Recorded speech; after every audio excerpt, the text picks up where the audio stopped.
Hello, it's Adam in the Newscast studio. It's Joe Pike in Westminster. And here in the studio with me is our senior royal correspondent, Daniela Ralph. Hello again. Hi, Adam. Hi, Joe.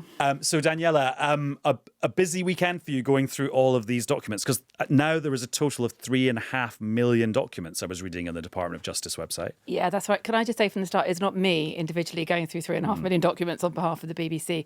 We've got a team that we're working with who we're trying to trawl through as much of the material as possible. It's taking a while, which is why people might have noticed that since Friday night, it's like a bit of a drip feed because stuff is just coming up. We're searching particular terms in all of the documents. We're checking the photos, the images, the receipts, the emails, everything we can find. So it's not going to be an easy process. And I think in the days ahead, things are just going to continue emerging. And also, Daniela, it's not like a database where you can do a quick Control F of things. It's loads and loads of PDFs and zip files that you have to download from the website. And they're just called things like E143444367.pdf. Yeah, you're not seeing things that say Prince Andrew email to Jeffrey Epstein with a date. Exactly as you say, they've all got very, very long coded numbers. It's quite a clumsy, clunky website. It takes time to look at everything. You have to sort of close things down to open something else up and all sorts of funny bits and pieces that make it a little bit more difficult to trawl through everything. And also, Joe, when we're looking at email chains, a lot of the email addresses are redacted. They've got like a black blob over them to protect people's privacy, which means sometimes you can't say for definite, this is person X emailing Jeffrey Epstein about this subject. Absolutely. That is an added challenge. One advantage, though, of all of this being in the public domain, 3 million documents released last Friday, is that anyone can have a go at looking through. So actually, even though there are huge numbers of people at the BBC looking through these documents, about 6,000 about Peter Mandelson, there are other news organisations, people across the world who are also looking at them. So what we've also been doing is seeing what other people have found, trying to match those claims or revelations to PDFs in the Epstein files tranche from the US government, then maybe try and work out whether the point about redactions, whether there is clarity over who an email might be to or from. And then, of course, try and get a right of reply from whoever is included in those conversations. And also, Daniela, we talked about redactions, but some of Jeffrey Epstein's victims and survivors are saying it's not been redacted enough. And actually, some people's data has been revealed in this process. Yeah, and that's a tricky area because you've got some people saying, hang on a minute, I didn't know this was going to be made public. I didn't want my name out there. I didn't want my image out there or anything that I'd said or emailed anyone. So you've got that added complication of trying to make sure that the material you have is treating the people mentioned in it fairly. So you've got all sorts of checks and balances that you're trying to do with it all the time. I mean, it is an awful lot of work. And I think people will see more and more stories emerge on a day-to-day basis. How much more time is it going to take for everyone to feel like they've done it? I mean, it could be years. It could be. I mean, I think over the course of this week, we are still going to see a number of stories emerging as people dig down into the material. And it's not just documents and emails and PDFs. It also includes media like this interview reportedly done by Steve Bannon, the political activist, where you hear Jeffrey Epstein speaking. And Jeffrey Epstein is the second voice you will hear in this clip. You're a mathematician. We walked into that clinic where they're giving that money out to these people that are in the most dire straits of poverty and sickness, and told them that the money was coming from a, what are you, class 3 sexual predator? Tier 1. What's tier 1's the highest and worst? No, so the lowest? I'm the lowest. You're the lowest. Okay, tier 1, you're the lowest. But a criminal. Yes. That the money came from them. What percentage of people do you estimate? I understand you don't like probabilities. Do you estimate would say, I don't care, I want the money for my children? I would say everyone said, I want the money for my children. Did they know where the money came from? I think if you told them, if I told them the devil, 100%. the devil himself. The devil himself said, I'm going to exchange some dollars for your child's life. Do you think you're the devil himself? No, but I do have a good mirror. It's a serious question. Do you think you're the devil himself? I don't know. Why would you say that? Because you have all the attributes. You're incredibly smart. You remember, the devil is somebody who knows it. It's quite a confusing conversation. But actually, Daniela, just listening to that, I've only just clocked. That's the only time most of us will hear Epstein talking about his own criminality, because he was convicted. He was on facing further charges when he took his own life. But That's him talking about when he was convicted back in 2008. Yeah, that's right. Him pushing back on the tier of classification of his crime in that conversation. But I think for me, as you said earlier, what is most interesting is just getting a sense of the man and who he is and what he's like. And what struck me watching that, and the only other moving material I've seen of him before, so he's in that video standing next to a much younger Donald Trump. They're sort of in a party of some kind, and you get a sort of flavour of him in that as well, which is there is a real sense of sort of laid back, relaxed, arrogance, coolness with himself, self-confidence about him. And that comes across in this as well. You know, he was pushing back there on the questions about his crimes, relatively unperturbed by that, very, very happy to deal with it and answer it. It's just interesting because one of the constant fascinations about it is, what was it about Epstein that drew all these people in? Are we getting a flavour of it there? Is just there's something about him that is very cool, very confident and draws people into him. And of course, Joe, one of the people who was friends with him and now says he regrets ever being friends with him is Peter Mandelson, Lord Mandelson. Last time we were talking about Peter Mandelson and his relationship with Jeffrey Epstein, it was all around him being fired as the ambassador in Washington, D.C. Now it's about another part of Peter Mandelson's career, which is when he was the business secretary under Gordon Brown in the last few years of the last Labour government. Exactly, 2008, 2010. And there are so many emails which still, even though the Mandelson-Epstein part of this saga has been going on for many months, is still pretty jaw-dropping. And the sort of most significant new revelations are around Peter Mandelson seemingly forwarding private emails between senior figures in government that could be potentially financially sensitive. One of them that I think is probably the most striking was an email where he seems to give Epstein advance notice of an enormous EU bailout after the financial crisis. Epstein emailed Mandelson, "Sources tell me €500 billion bailout almost complete." There was a reply, seemingly from Mandelson, although this is one of the cases where the email address is redacted, that said, "should be announced tonight." And hours later, EU finance ministers did indeed approve that bailout. What I think we've seen overnight, Adam, is also significant. Over the weekend, there were various further allegations which gave us a better, clearer picture of the social relationship and the alleged financial relationship between these two men, which I think was clearly pretty problematic. I think now we've stepped into potentially being at the stage where there could have been a serious abuse of power here, because there seems to have been so much contact between the pair about what the UK government was doing, and opposition parties in Westminster here are pretty frustrated about that. And some of them, including the SNP and Reform UK, want the police to investigate.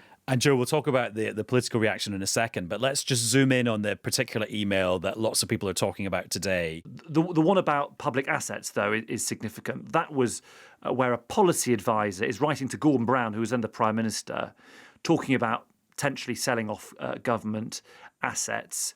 And Mandelson was copied into that. Mandelson forwarded that email to Epstein. Epstein then asks about what these assets are. What are the saleable assets that the UK government wants to offload? And there is a response. It seems to be from Mandelson, although the email address is redacted, saying land property, I guess. Why does this matter? Well, partly because Jeffrey Epstein was a big figure on Wall Street. He was a very wealthy financier, and he may, Adam, have been able to enrich himself with the benefit of that sort of confidential information. And Joe, there's another bit of political history that's emerged through these documents today, which is the coalition negotiations after the 2010 election, and not the Conservative Lib Dem coalition government negotiations, but the Labour version of those negotiations, which Peter Mandelson was involved in too, and was keeping Jeffrey Epstein up to date with, according to these emails. Exactly, Adam. That was a time where there were many senior cabinet ministers, Labour cabinet ministers, who said, look, we've had our go, we've had our 13 years, let's give someone else a chance. But there were others in cabinet who thought they should try and form either a coalition with the Lib Dems or a minority administration. Or that always sounded pretty tricky. What these emails show is seemingly a pretty constant contact between Epstein and Mandelson. Mandelson updating Epstein about those negotiations, talking about, and the financier seemingly suggesting sort of negotiating tactics for Lord Mandelson. Timing is all, is one of Mandelson's responses. And he also seems to reveal to Epstein that Gordon Brown was having, quote, secret talks with Nick Clegg, the Lib Dem leader, in the Foreign Office. There is also a point where Mandelson seems to email Epstein and say, finally got him to go today. I finally got Gordon Brown to agree to resign as Prime Minister, tender his resignation to the then Queen. And later that day, Gordon Brown did announce he would stand down as Labour leader and facilitate further coalition negotiations. Now, they were ongoing the next day too, but it just seems astonishing that at such a moment of drama, of political significance, Peter Mandelson wasn't just finding the time to let Jeffrey Epstein know about this, but that he was going into so much detail. And also another example of just how informal / intimate some people's communications appear to have been with Jeffrey Epstein. Absolutely. There's an email that appears to be from Lord Mandelson on election day in 2010 saying, we're praying for a hung parliament, alternatively, a well-hung young man. Yeah, you get a sense, Adam, of the men's relationship.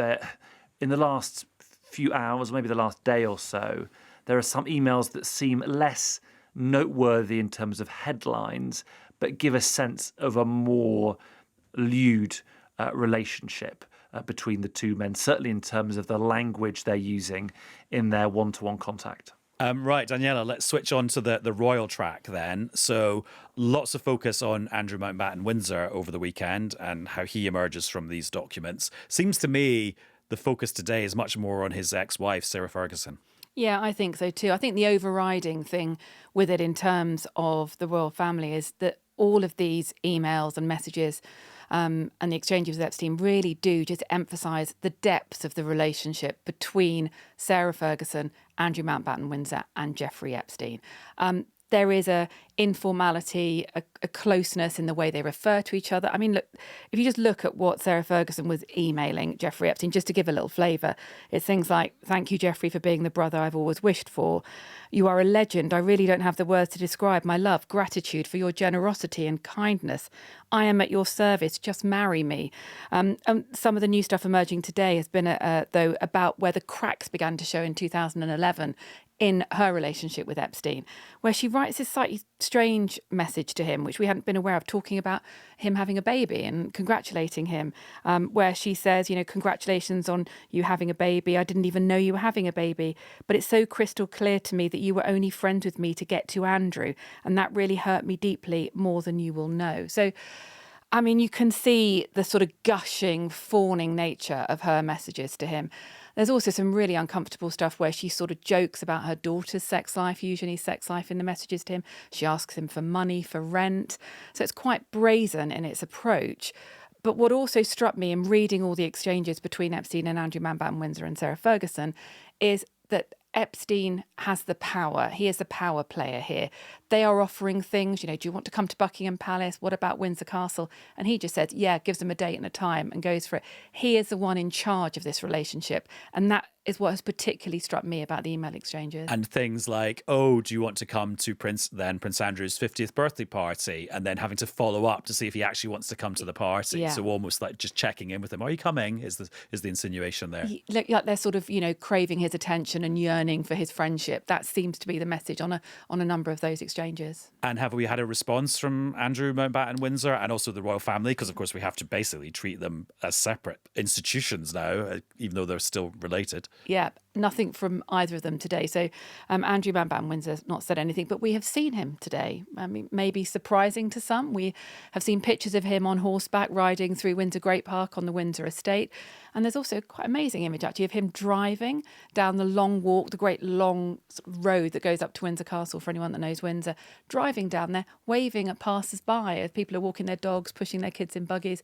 So, I mean, there's no sense of him hiding away or showing any obvious signs of public embarrassment Something he's today. been criticised for before, for example, pushing himself to the front of the photo op outside the church. Exactly, so no sign, again. But just from the palace, Buckingham Palace, it's a really tricky one for them. They have not said anything publicly at all today, but I've spoke to a number of people at the palace who've, the first interesting thing, I suppose, is that they have said that they are not getting any kind of early warning that these files are dropping. They don't know the detail of what's in them. They're not getting a heads up in any way. So they are learning a lot about stuff at the same time as the rest of us. But it has put pressure on him to, perhaps Andrew, to start giving evidence to any investigations, talk to US authorities. On that front, a source at the palace has said to me today, in terms of Andrew giving testimony, that is now a matter for Andrew Mountbatten-Windsor and his conscience. Which is a sort of nudge towards saying that he should. Yeah, definitely. I think they are very much in the same room as Keir Starmer was, which is you need to be victim-centred here. You need to think about who has suffered. Anybody who knows anything should come forward. And, for a palace source to sort of talk about Andrew's conscience like that is very clear the direction of travel that they would like. And Joe, in terms of the reaction to this at Westminster, we're recording this episode of Newscast at 20 to 7 on Monday evening. At about 5 o'clock, there was a statement in the House of Commons from Darren Jones, Chief Secretary to the Prime Minister, who also kind of runs the Cabinet Office. And it seemed to me, Joe, that a lot of what Darren Jones was saying there was that the government's response to this isn't necessarily the substance of what was in the emails or the documents that are released. It's about actually how does the House of Lords respond when somebody who's a member of the House of Lords is accused of wrongdoing? Absolutely. We're in this strange situation where the Prime Minister's advisors are basically saying, look, he can't get rid of Lord Mandelson's peerage. He can't chuck him out of the House of Lords, even though Mandelson is on a leave of absence. The government want to change the system around holding peers to account for their behaviour. But there was certainly pressure earlier in the Commons when Keir Starmer was speaking, although speaking about something different. He was appearing to update MPs on his trip to China. And both the leaders of the SNP and the Lib Dems tried towards the end of their contributions to ask about Lord Mandelson. Ed Davey of the Lib Dems saying, will the PM back a simple piece of legislation to strip Mandelson of his peerage? Now, Keir Starmer didn't answer on that particular topic. He just answered on what Davey had said on China.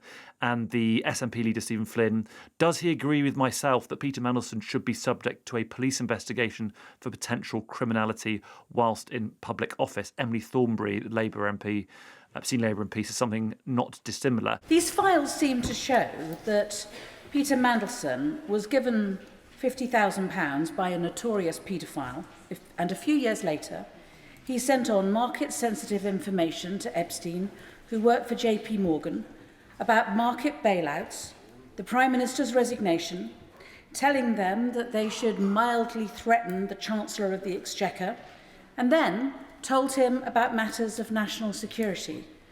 Surely this is not a matter of whether Peter Mandelson be in the House of Lords. This is a matter of whether the police should be involved. The Honourable Lady is right that each individual issue is wholly unacceptable, and cumulatively it is also unacceptable. The undeclared exchange of funds, the passing on of government information, let alone the fact that those exchanges were to a convicted paedophile, are wholly unconscionable. And the House will know that if any of those activities were to take place today, ministers would be swiftly relieved of their duties and could be, via the recall petitions available to the House, removed from their constituency too. As to the matter of criminal investigations, of course, that is a matter for the prosecution services and the police, and the investigation into the released documents from the Cabinet Secretary to the Prime Minister, as I've informed the House, is currently underway. one part of the government's response, which is certainly victim-centred and pretty dismissive about Lord Mandelson. They're also trying to distance themselves and say, ultimately, he now needs to account for his actions and his conduct. Now, Keir Starmer did not know everything we know now about the nature of that relationship. Of course, there was no information way back then about what seems to be a financial link, and also seemingly leaking details from the UK government in the Gordon Brown years. Yet that decision that Keir Starmer made, which at the time was a bit controversial, now looks like a pretty serious error, and the endless headlines it's already prompted could arguably damage his government and might continue to do so in the future. One other thing is worth pointing out, Adam, we have gone to Lord Mandelson today to try and get a response to these latest revelations about the leaks to Epstein of internal government communications, but also opposition parties asking the police to investigate. He's not as yet responded to any of that. He has previously questioned the authenticity of some of these documents. And of course, before that, he has apologised for his relationship. He said he regrets ever knowing Epstein, and also has apologised unequivocally to the girls and women who were impacted by that abuse. And actually, Joe, just in terms of how Lord Mandelson is responding to this takes us back to the start of our conversation about just how we manage this avalanche of information, which is presumably you and your colleagues at Westminster are having to email, message him every couple of hours with a new thing to get him to respond to. And while we're waiting for that, all we have is his response from the weekend about the allegations that he'd received money. So we're sort of having to fall back on that. It is. And of course, my job means I'm often contacting people, sometimes in the public eye, about controversial stories. The stuff I do often requires BBC lawyers to look at our copy and our work and ensure we are being balanced and legally sound, and giving people who are in the centre of stories an opportunity to put their response and also to give them time to understand what allegations are, and maybe to look back at any records that might help them respond to. Now, Lord Mandelson is somebody who's been in the public eye and in controversies in the public eye for a number of decades, and he's somebody who's used to dealing with the media. But we certainly have not been sending endless messages to him, partly because I think it's unfair to send an avalanche of messages. We need to be professional and focus on what the key allegations are and what he might be able to respond on. Because if there are 6,000 documents relating to him, I mean, we could potentially send him 6,000 messages, and that I don't think would be fair or appropriate. And also then, Daniela, there's now, because it's 2026 and it's social media and the internet, there's stuff you can see on your social media feed which is purporting to be from these files, which is not real, or it's people adding 2 and 2 together and getting 58. Yeah, welcome to AI generated material as part of this story. You have to be really careful with what you're doing and with the documents that you're looking at. But just touching on what Joe's just said about the sensitivities in this and how you then put these allegations to people, how you talk to them about what's happening. I mean, it's a difficult area around this in many ways. And the one thing that has struck me about the royal family is that family element of this, which is a really difficult area because, none of us want to diminish what has gone on here and how Epstein has behaved and in any way take away from that at all. But I think there is an element from the royals that this is also a family matter as well as a public one. And they are trying to navigate that element, whether that is looking after Beatrice and Eugenie or in terms of, of the former prince. He is a younger brother of the king. He is the uncle to a future king. And they do feel a sense of responsibility. I know that from people I've spoken to at the palaces, and they are feel a duty of care as well. Now, that might really annoy people because when you look at what the allegations are here and how he seems to have behaved, we just want an answer from you. Yeah, it's just hard. It's that is quite difficult to sort of deal with. But it's definitely a factor in this as well. There is a personal as well as a public element. And I suppose some newscasters might say, "Oh, why have you not talked about the victims and survivors more in this episode?" But my answer to that would be, well, the stories that are in front of us today are the stories that we've just been talking about in the last half an hour, and there will be other days where the story is very much driven by what the survivors and the victims are saying. And then I suppose other people might say, why are you spending so much time talking about this? But I think all the things we've just talked about, there's a real public interest in. We should just say before you go, Daniela, have you heard back from Sarah Ferguson talking about responses? Yeah, no, we haven't. No responses from Sarah Ferguson, no responses from Andrew Mountbatten-Windsor, and no official comments from Buckingham Palace. Daniela, thank you very much. Thanks, Adam. And Joe, in your unofficial role as Gorton and Denton by-election correspondent as well, can you bring us up to date? We now have the Tory candidate for who's going to fight that by-election. We certainly do, Adam. I don't have her name to hand. I do. It's Charlotte Cadden. Charlotte Cadden. Now, the Tories didn't get more than 10% at the last general election, but they are another contender. And tomorrow, I think, is the deadline for nomination. So tomorrow we'll have the full slate, Adam. And she's a former police detective who served in the Met and Greater Manchester forces. So we've got a former police detective, a plumber. We have a Labour's candidate, I think, is somebody who's had sort of stakeholder engagement at the top of her CV. So a pretty varied group of people. Sounds like a series of the traitors. No comment on any of the candidates and their behaviour. Joe, thank you very much. Thanks, Adam.